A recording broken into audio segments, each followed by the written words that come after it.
तो कहानी शुरू होती है समंता और रेक्स से, जो कि दोनों हस्बैंड वाइफ हैं और उनके ऊपर बहुत सारा कर्जा है जो इन्होंने बैंक से लिया है और वो चुका नहीं पा रहे हैं। तो वो दोनों बैंक वालों से थोड़ी मोहलत मांगने के लिए आए हैं, लेकिन इनकी जो टर्म्स एंड कंडीशन है वो बहुत ही सख्त हैं। ये और टाइम उनको नहीं दे सकते। तो समंता इसको अपने हुस्न का जलवा दिखाती है, जिस वजह से ये एजेंट पिघल जाता है और 1 महीने का टाइम दे देता है। उसका समंता अपने दोस्तों के साथ बैठकर बातें करती है और उनसे पूछती है कि मेरे लिए कोई जॉब बताओ। और वो अखबार में एक आर्टिकल देखती है, काइंड टच हेल्थ स्पा, और वो वहाँ पर विजिट करती है जहाँ पर मिलती है लाना। और वो कहती है हमें तुम्हारे जैसे सुंदर लड़की की ही जरूरत थी, तो आ जाओ और अपने हुस्न का जलवा यहाँ पर बिखेर दो।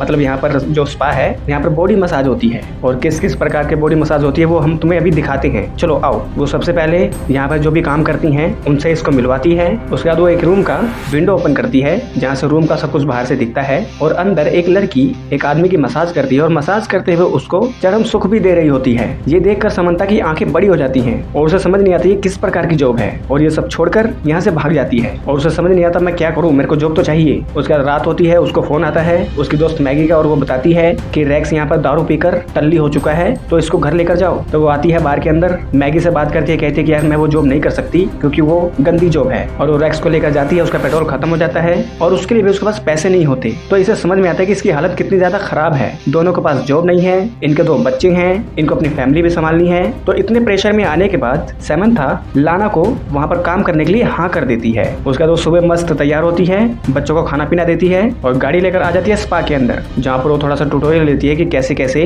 क्लाइंट्स को संभालना है। अगर ज्यादा वो लोग डिमांड करें तो ज्यादा पैसे अपनी तरफ से ऑफर करना और हर सर्विस के अलग चार्ज हैं। तो वो एक रूम में आती है जहाँ पर एक बूढ़ा होता है और उसके मसाज करते करते उससे उसकी पर्सनल बातें पूछने लगती है, उसकी बीवी की बात पूछने लगती है। तो इस बूढ़े को इस पर गुस्सा आता है कि मैं यहाँ पर आता हूँ अपना स्ट्रेस दूर करने के लिए और तुम मुझे मेरी बीवी की याद दिलाकर मुझे डिप्रेशन में डाल रही हो, मैं जा रहा हूँ। तो समंता कहती है चलो ठीक है, तुम जो चाहते हो मैं तुम्हें वही देती हूँ, चलो। और वो उस बूढ़े को वो दे देती है जो वो चाहता है और वो ऐसे ही 3-4 लोगों के साथ करती है, पर सभी लोग सिर्फ जिस्म के भूखे हैं। और इवनिंग में छुट्टी करके जब वो आती है तो उसे बहुत बुरा लगता है, वो उल्टियां करती है और वो बेचैन रहती है। ये बात वो किसी को बताना चाहती है, तो वो आती है मैगी के पास और उसको सब कुछ बता देती है और दिखाती है अपना बैग जिसके अंदर बहुत सारा पैसा भरा होता है और ये कहती है ये सिर्फ 1 दिन की कमाई है। तो मैगी कहती है ये सब तो गलत है। तो सैम कहती है कि ऐसा है ना, मैं कुछ टाइम के लिए काम करती हूँ, जब मेरे पास इनफ पैसा हो जाएगा तो मैं कोई दूसरी जॉब ढूंढ लूंगी और वहाँ पर ईमानदारी से काम करने लगूंगी, लेकिन अभी कम से कम 1 महीने तक मुझे ये काम करने दो। मैगी कहती है ठीक है, पर 1 महीने बाद छोड़ देना। समंता कहती है हाँ, और वो अपने घर पर आती है, उसके बच्चों को जो जो चाहिए वो सब कुछ देती है और घर के सारे खर्चे अपने ऊपर उठा लेती है। उसके बाद वो रोजाना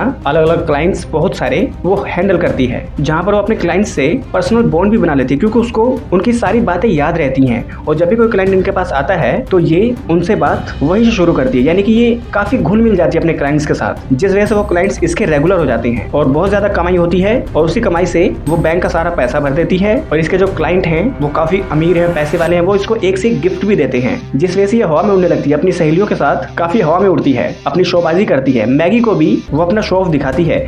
मैगी कहती है कि अब 1.5 महीना हो चुका है, अब ये काम तुम छोड़ दो, कोई दूसरा ईमानदारी का काम पकड़ो। लेकिन सैम कहती है कि नहीं, इसमें मुझे ज्यादा पैसा मिल रहा है तो कुछ टाइम और करने दो। एक रात रेक्स और समंता सो रहे होते हैं। रेक्स कहता है कि तुम बहुत मेहनत कर रही हो, थोड़ा आराम करो। सैम कहती है हाँ, मुझे लगता है थोड़ा आराम करना पड़ेगा। फिर अगले दिन सैम आती है और उसकी सहेली का हस्बैंड भी यहाँ पर आता है सैम की लेने के लिए, लेकिन सैम इसको मना कर देती है कि साले जा, तेरे साथ मैं कुछ नहीं करूंगी। उसके बाद 1 साल हो जाता है, क्रिसमस आ जाता है, मतलब ये काम करते हुए इसको 1 साल हो चुका है, उसके पास बहुत सारा पैसा आ चुका है और वो एक न्यू बाइक अपने हस्बैंड को गिफ्ट करती है। और इसी बीच में रेक्स भी एक छोटी मोटी जॉब करने लगा है और वो कहता है सैम को कि अब तो जो तुम काम कर रही हो थोड़ा सा रेस्ट ले सकती हो क्योंकि मैं भी अब फैमिली संभाल सकता हूँ। लेकिन सैम को अब पैसे की लत लग चुकी है, उसे बहुत पैसा कमाना है। पहले वो 8 घंटा काम करती थी, अब वो 12, 13, 14 घंटे काम कर रही है, जिस वजह से वो बहुत ज्यादा थक चुकी है, अपनी फैमिली में घर वालों को टाइम नहीं दे पा रही है और रेक्स अकेला ही अपनी फैमिली देख रहा है और अपना काम देख रहा है और सैम सिर्फ एक ही काम में लगी हुई है, सिर्फ पैसा कमाना और बहुत सारे क्लाइंट्स को वो हैंडल कर रही है और इसका असर उसके चेहरे पे भी दिख रहा है। और मैगी इसको समझाने की कोशिश कर रही है कि अब इस काम को छोड़ दो, अब तुम्हें ये काम करने की जरूरत नहीं है, लेकिन सैम कहती है कि नहीं, मुझे करना पड़ेगा। अब सैम रात को लेट आती है और सुबह देर तक सोती है। रेक्स उसको जगाने की कोशिश करता है पर सैम थकान के कारण काफी लेट उठती है और वहाँ पर जो बाकी लोग काम करते हैं वो लोग ज्यादा क्लाइंट हैंडल कर ही नहीं पा रहे क्योंकि सारे क्लाइंट सैमंथा की ही लेना चाहते हैं। वो इतना फेमस हो चुकी है और वो भागी भागी रहती है, एक के बाद एक इतने सारे क्लाइंट हैंडल करने के बाद वो रात को 12-1 बजे छूटती है और रास्ते में आते हुए उसे नींद आने लगती है इतनी थकान के कारण, और उसका एक्सीडेंट होते होते बचता है। फिर वो क्लाइंट हैंडल करती है, लेकिन वो नोटिस करता है कि ये काफी थकी थकी सी है, इसकी आंखें अंदर जा रही हैं, डार्क सर्कल आ रहे हैं, कमजोर हो गई है। तो ये आदमी इसको ड्रग्स देता है कि ये यूज करो, इससे तुम अपनी बॉडी को मेंटेन कर पाओगी, क्लाइंट्स अच्छे से हैंडल कर पाओगी। तो सैम पहले थोड़ा सा हिचकिचाती है, लेकिन फिर वो ले लेती है और ड्रग्स बहुत ज्यादा कंज्यूम करती है, जिस वजह से इसका बिहेवियर चेंज हो जाता है। अपने बच्चे से वो ठीक से बात नहीं करती और घर में भी उसका बर्ताव काफी ज्यादा बिगड़ चुका है। हर किसी से लेकर वो किसी से भी सीधे मुंह बात नहीं करती, अपनी मदर से भी जुबान लड़ाती है, उसके ऊपर पैसों की गर्मी चढ़ चुकी है और अपने क्लाइंट से अब ड्रग्स खरीदने भी लग गई है। और एक दिन वो अपनी बच्ची को बहुत ज्यादा डांट देती है ड्रग्स के नशे में, और फिर उसे एहसास होता है कि मैं शायद कुछ ज्यादा ही ड्रग्स कंज्यूम कर रही हूँ, तो मुझे यहाँ पर रुकना होगा। और एक रात वो बहुत ज्यादा थकी होती है, रैक्स उसके करीब आने की कोशिश करता है, लेकिन सैम कहती है कि नहीं, अभी मैं थकी हुई, मेरे पास मत आओ। और सैम भी सोचता है तकरीबन 1-1.5 साल हो चुका है, हम दोनों करीब नहीं आए, और वो करवट बदलकर सो जाता है। उसके अगले दिन सैम एक क्लाइंट हैंडल कर रही होती है, तभी यहाँ पर पुलिस वालों की रेड पड़ जाती है, सारे लोगों को अरेस्ट कर लिया जाता है। और लाना कहती है कि यहाँ पर जो कुछ भी काम चल रहा है इसके बारे में पुलिस अच्छे से जानती है, उनकी परमिशन लेकर कर रहे हैं। लेकिन ये बंदा कहता है कि ये सब हम लोग एक नेता के कहने पर कर रहे हैं, क्योंकि चुनाव होने वाले हैं और उनको एक मुद्दा चाहिए कि शहर से वो गंदगी साफ करना चाहते हैं, इस वजह से यहाँ पर रेड पड़ रही है। और ये जब रेड पड़ती है तो हर न्यूज चैनल पर दिखाया जाता है, और उस न्यूज को रेक्स भी देखता है अपने दोस्तों के साथ, मैगी का हस्बैंड भी देखता है, मैगी भी देखती है, और पूरे शहर में सैम की बदनामी हो जाती है। मैगी जाकर उसकी जमानत कराती है और वो कहती है कि मैं तुम्हें इतनी बार समझाने की कोशिश करी कि ये काम छोड़ दो, पर इसके जिम्मेदार तुम खुद हो। और सैम को भी अब की इस चीज का एहसास होता है कि मैंने शायद बहुत गलत कर दिया। अब ये सिचुएशन ये कैसे हैंडल करे इस बारे में सोचती है,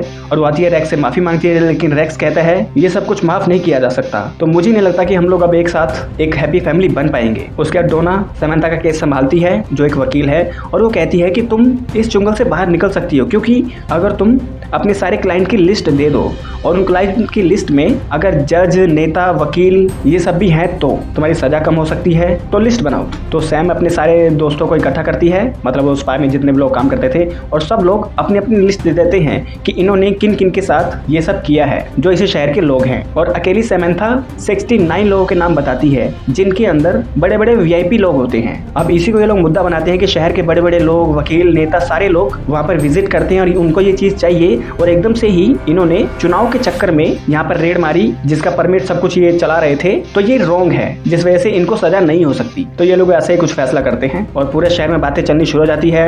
अलग अलग औरतें अपने हस्बैंड से पूछती हैं कि तुम तो नहीं गए थे ना उसके पास, ऐसे ऐसे करके गॉसिप्स पूरी चलनी शुरू हो जाती हैं कि अगर मेरे पति का नाम हुआ या किसी और का नाम हुआ, लोग ऐसे ऐसे बातें करते हैं। सब लोग को जानना है कि सैम की क्लाइंट लिस्ट में उनके पति का नाम तो नहीं है। और इन सारे माहौल से दूर रैक्स अपने दोनों बच्चों को शहर से दूर ले जाता है और सैमंथा को कहता है कि तुम इस केस से बाहर निकलो, फिर हम लोग मिलकर बात करेंगे। उसके सैम की मदर उसको बताती है कि मैंने तुम्हारी परवरिश ऐसे काम के लिए तो नहीं की थी जो तुमने ये किया। तो सैम कहती है कि मेरी मजबूरी थी, एक टाइम ऐसा था हमारे पास कुछ भी नहीं था, हमारे ऊपर इतना सारा लोन था, कर्जा था, मुझसे गलती हुई, लेकिन उस गलती का एक कारण था, एक वजह थी, और मेरी भी गलती हुई कि मैं सही टाइम पर रुकी नहीं, लेकिन अब मैं सब कुछ ठीक कर दूंगी। तो मदर कहती है ठीक है, इसको सब कुछ ठीक करो, एक हैप्पी फैमिली बनो। और पूरा मीडिया इस चीज को कवर कर रहा होता है। वो क्लाइंट लिस्ट पब्लिक हो जाती है 69 लोगों की, जो सारे VIP हैं। इस न्यूज को रैक्स भी देखता है और ट्रायल शुरू हो जाती हैं, और अंतिम फैसला यही होता है कि सैम और वहाँ पर जितने भी लोग काम कर रहे थे, जो ये चीज चला रहे थे, उनको 1-1 महीने की सजा होगी, बस, और कुछ नहीं। तो सब लोग ये एक्सेप्ट करते हैं कि ठीक है, हम 1 महीने की जेल काट लेंगे। तो सबको 1 महीने की जेल होती है, और ठीक 4 हफ्ते बाद हमें दिखाया जाता है कि सैम अपने घर पर अकेली है, इसकी फैमिली इसको छोड़कर चली गई है। और तभी उसके घर के बाहर बहुत सारी औरतें इकट्ठी होकर आती हैं और सैम डर जाती है, ये लोग मुझे मारने तो नहीं आ रहे हैं। और जैसे वो दरवाजा खोलती है, दरवाजे पर सबसे आगे इसके कॉलेज की फ्रेंड होती है, और ये सब लोग इसके घर पर इसलिए आए हैं, ये लोग जानना चाहते हैं कि इनके पति उनको छोड़कर तुम्हारे पास क्यों आते थे, तुम में ऐसा क्या था, तुम उनको क्या सर्विस देते थे जो हम उन्हें घर पर नहीं दे पा रहे थे। तो सैम उनको सारी बातें समझाती है कि मर्दों को ये पसंद है, वो पसंद है, ऐसे ऐसे करके कि तुम्हारा पति क्या चाहता है उसको समझने की कोशिश करो, जो तुम नहीं दे पाती वो लेने के लिए वो मेरे पास या कहीं और जाते हैं, तो उनको मुट्ठी में रखना तुम्हारा काम है। ये ऐसे ऐसे करके उनको गाइड करती है, और वो अपनी सहेली को बताती भी है कि तुम्हारा पति मेरे पास आया था मेरी लेने के लिए, लेकिन मैंने उसको मना कर दिया था। उसका तो मैगी के साथ मिलकर ही एक वेट्रेस की जॉब करने लग जाती है। तकरीबन 3-4 महीने बाद सैम की बेटी का जन्मदिन होता है, जहाँ पर उसकी मदर उसको मिलती है, ये लोग सेलिब्रेट कर रहे होते हैं, और तभी वहाँ पर रैक्स आता है और ये दोनों फिर से अपनी बातचीत शुरू कर देते हैं, और धीरे धीरे इनके बीच में जितनी भी दूरियां थी वो खत्म हो जाती हैं, और रैक्स सैमंथा को माफ माफ कर देता है और ये फिर से एक हैप्पी फैमिली बन जाते हैं और यहाँ पर ये फिल्म एंड हो जाती है। तो दोस्तों ये फिल्म बहुत ही अच्छी है,